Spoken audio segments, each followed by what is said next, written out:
All right, welcome back to Rust Order Garage. We are back on the Purple Pig. See if we can get something done. All right, so at this point, I am still waiting on my radiator. So I can't finish the cooling system, but I figured out that before I even put the radiator in, I have to put the intercooler in and the transmission cooler, because those are all going to mount in front of the radiator. And once the radiator's in, I probably won't have a lot of room to get those installed. So I think we'll do those first. Let's see where we end up. All right, so if you hadn't seen in other videos, I really didn't go over it. I kind of figured out where I want to put the intercooler. It pretty much fills the whole area behind the grill, and because of the size of it, no more hood latch. So I'll have to come up with some other idea, either the hood pins or something else. But I've gone over, what I could do to keep the hood latch, but I really don't want to modify my lower valance, because the way this is designed, air comes in the grill, comes down this, and it's basically forced through the radiator. So it's kind of a factory air dam. And I could lower it, but then I found I'd be getting into the frame and a front cross member up there that it's kind of in the way. I don't think I would gain a whole lot. So I'm going to keep that, and I have to come up with some mounts for this thing. I just kind of have it bolted in with some rubber right now, but the bottom's not secured. But I think I have an idea. All right, so here's what I'm going to try. This is a Silverado radiator lower mount. I have a bunch of these around because I've parted out some Silverados to get the engines. This is the kind of goofy stuff that's worth hanging on to when you part out a car. Well, if I put a washer and a 3/8 bolt through it, I can mount that. And it's a 3/8 bolt because I drilled and tapped these, it's a standard thread. They were metric when I got it. And that's a $40 intercooler from the swap meet. It's got some dents. I don't think it has any boost leaks. I guess we'll find out. We got a dent there, but we'll find out when we pressurize it. Maybe it'll push the dents out. So anyway, I'm gonna mount a couple of these on the bottom and then drill holes in the lower valance for this side to sit down in. And hopefully that'll be a nice cushion mount for the bottom. And then the top will just mount to the support up here where I had it.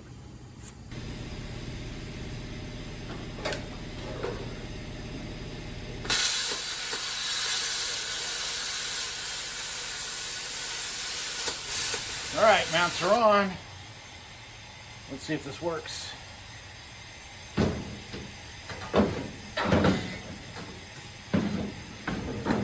All right, that's gonna work.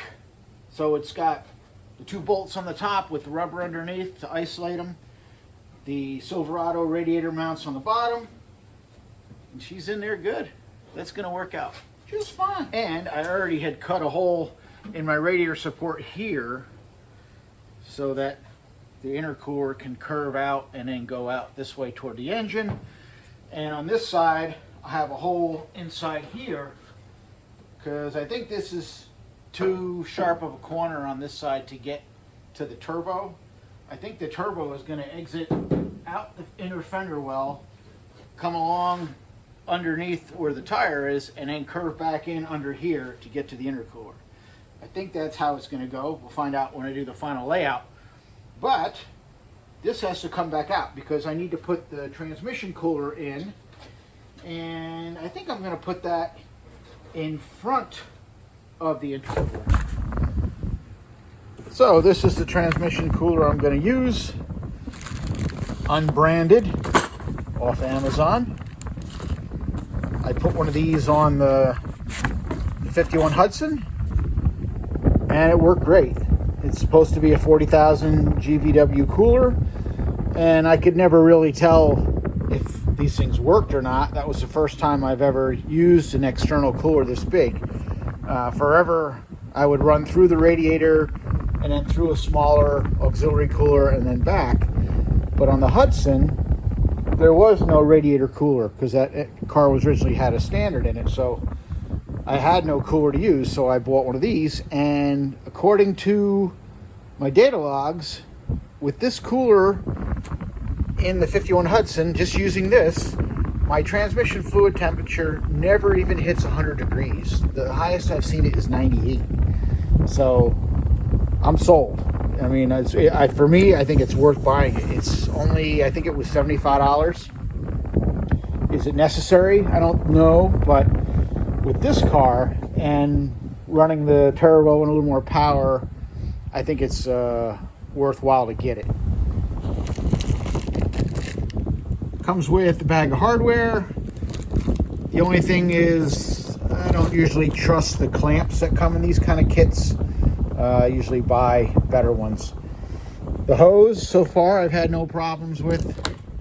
No cracking or leaking on the Hudson, so although it hasn't been that long, but it seems to be fine. So this is what I'm going to use for the Turbo 400 in here, and that's all I'm going to use. I'm not going to use the cooler and the radiator. I'm just going to run this. Let's get it in. So since I have the grill in this car and everything, it's not going to be easy for me to video this, but I will show it once I have it mounted. Basically, I'm just going to put it up under here, pretty close to the grill, so there's still room for the intercooler to sit in here. And I'm going to use the brackets in the bag that come with it, and just bend them and use them as needed and get this thing mounted. And yeah, so every car is going to be different, but when we come back, I'll show you what I did. Just laughing because I just came from the local junkyard, and there was a 46 Buick there, 4-door junk. So it's in line to get crushed. So I just asked. I have a 48 Roadmaster project car for the future, right above my head, and an old Buick. I hate to see it scrap, so I'm like, hey, you know, come by tomorrow and maybe pull some stuff off this car. And he looked at me and said, "You're a hoarder, aren't you?"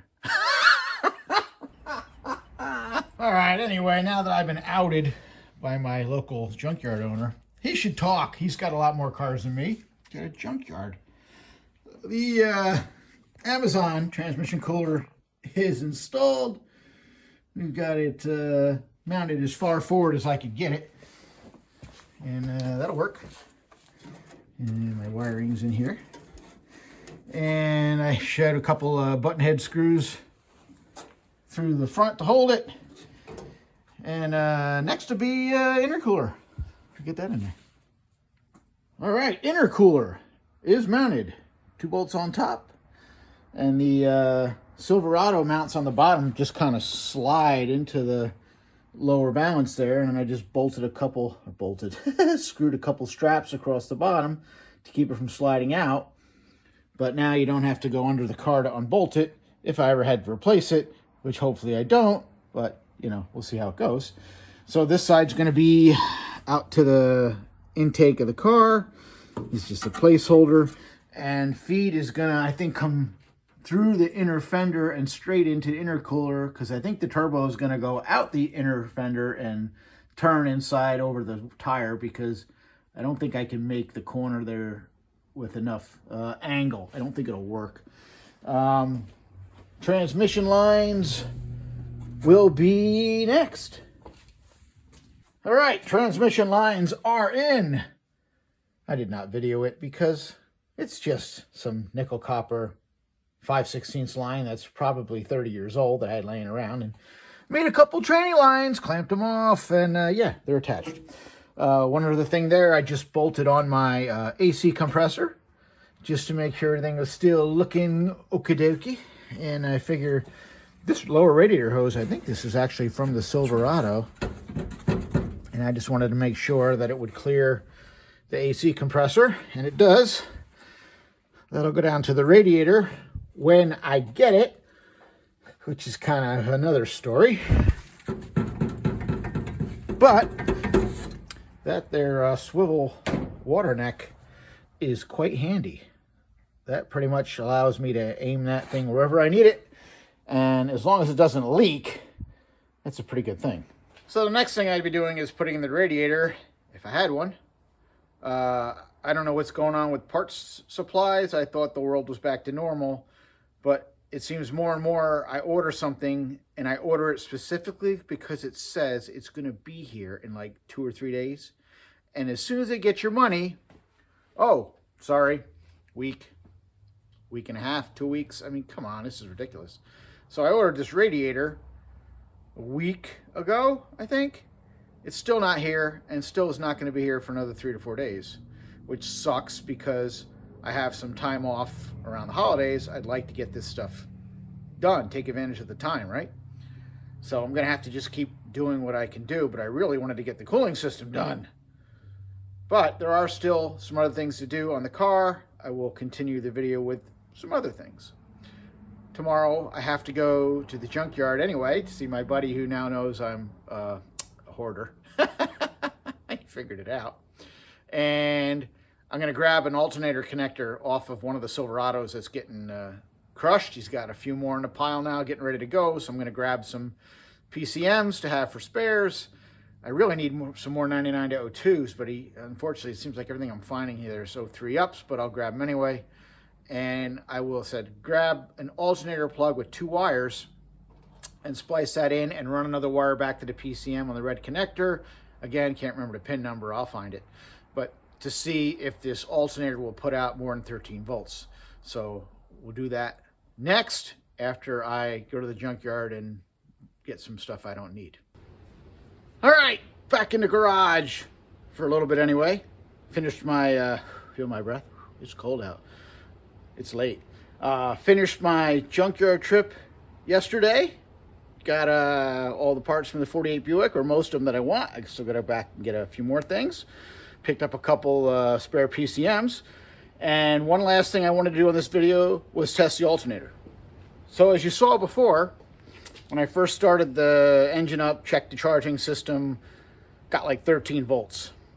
So wanted to add, look at my breath, wanted to add the second wire off the alternator back to the red connector. And now I can't remember the number again. I think it was, now I'm not even going to say because somebody will do it and say I blew their car up. So anyway, ran the wire back to the PCM red connector. I had a spare PCM wire to put in. And where's my connector? I'm unprepared. Here it is. Fell on the floor. When I was at the junkyard, I picked up a alternator connector, and you see it has the 2 wires. The brown wire is the red wire on this eBay harness, and then the yellow wire was the second wire that ran back to the PCM. So I hooked this all up, looking to get better than 13 volts, because 13 is charging, but I want to see if we can do a little better than that. So here's what we got.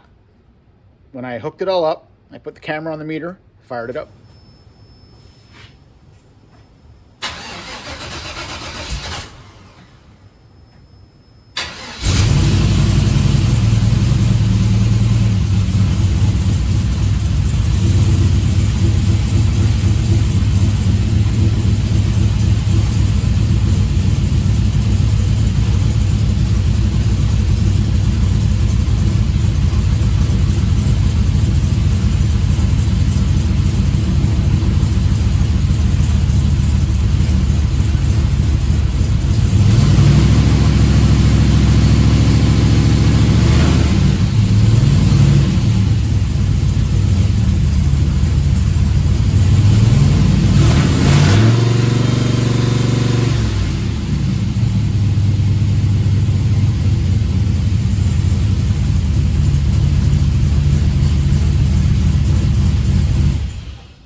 All right, so as you saw there, after adding the second wire, things got better.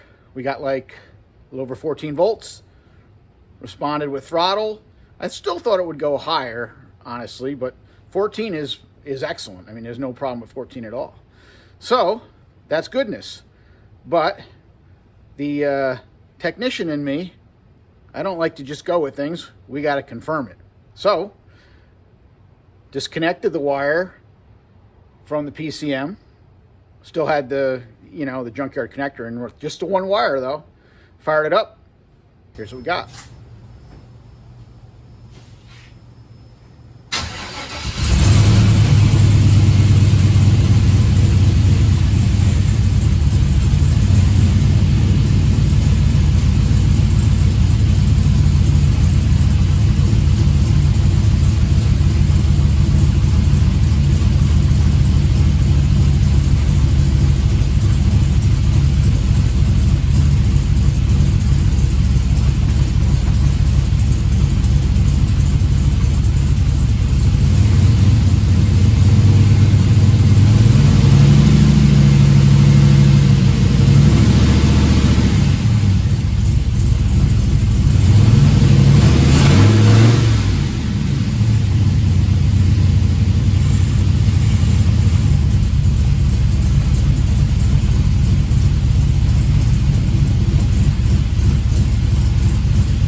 So what do you think about that?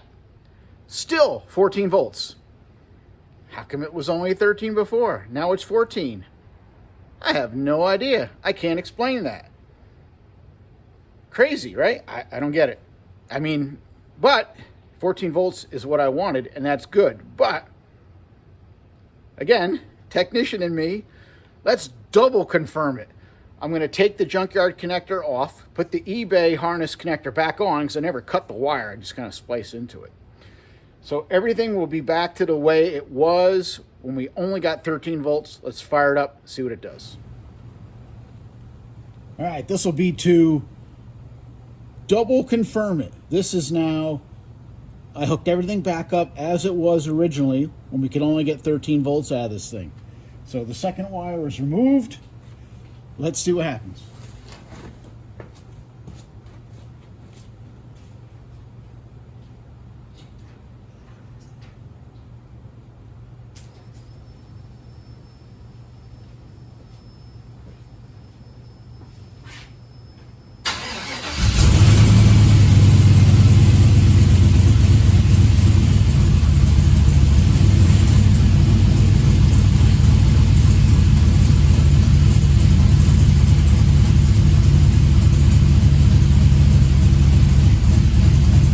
Volts. I'm keeping it this way.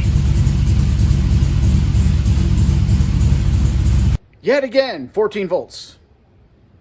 I can't explain it.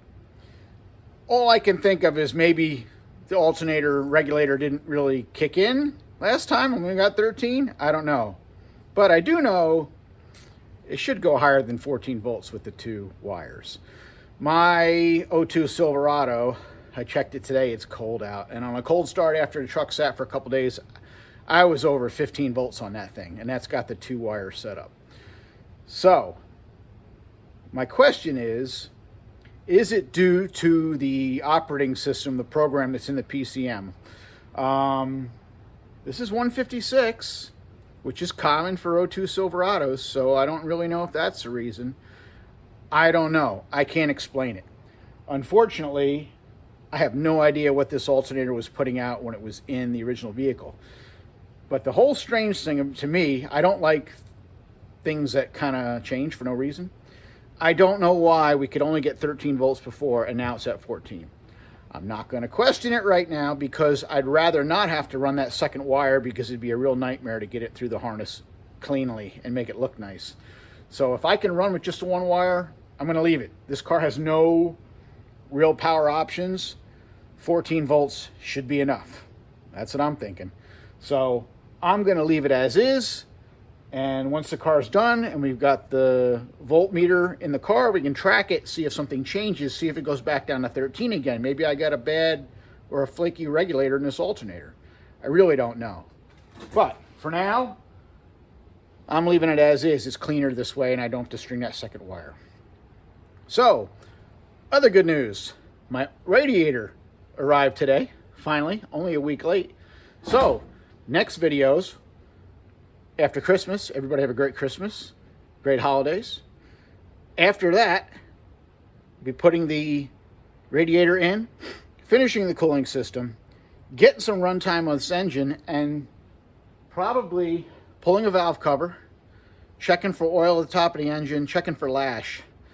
And just to be safe, I bought some 7.450 push rods because I'm still not convinced that I don't have any lash.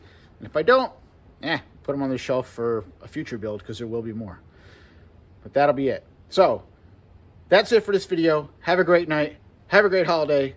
And we'll see you on the next one. Thanks for watching. Bye.